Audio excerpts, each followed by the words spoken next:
Hello, Bible Church family. How is your memory? At times we all forget where we've placed our keys or our wallet or where we parked our car as we come out of our favorite store in which we had been in far too long. We all need reminders, and whether it's those post-it notes that are all over our desktop or the familiar ding that goes off on our alarm on our smartphones, this is how we bring order to our world. Without these reminders, we would be lost.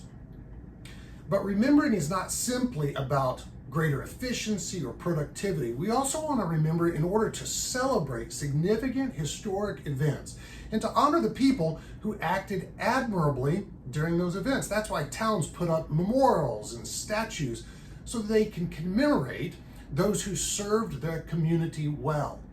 The same is true in our spiritual life. We need help remembering so that we're more effective, more productive spiritually.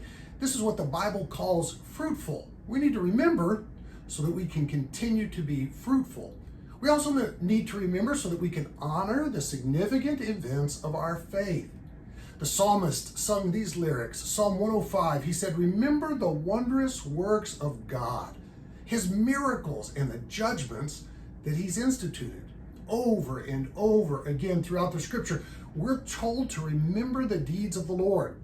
That's the very purpose of the symbols of communion and baptism.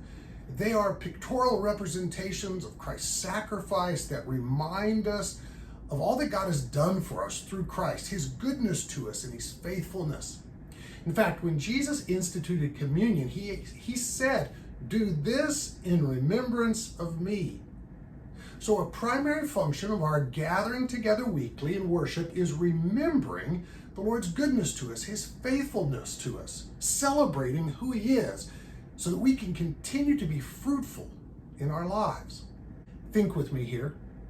We swim in an ocean of absolute cultural change, and sadly, many are drowning in that reality, overwhelmed by the wind and the waves of falsehood. How badly do we need to be in church every Sunday in order to remember the truths about who God is and all that he's done for us?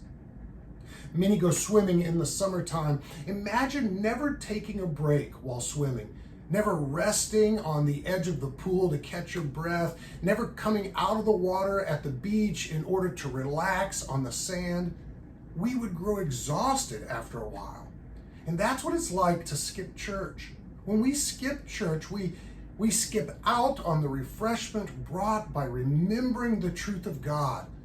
And we will slowly grow exhausted by the culture of falsehood in which we swim.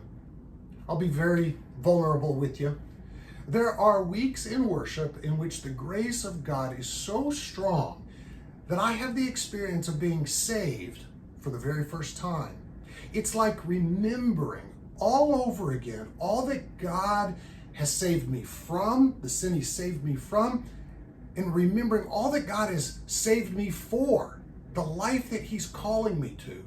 And it's those moments of remembering that propel me week in and week out to continue to fight the good fight, to follow after Christ. I hope to see you this Sunday as we remember together all that God has done for us.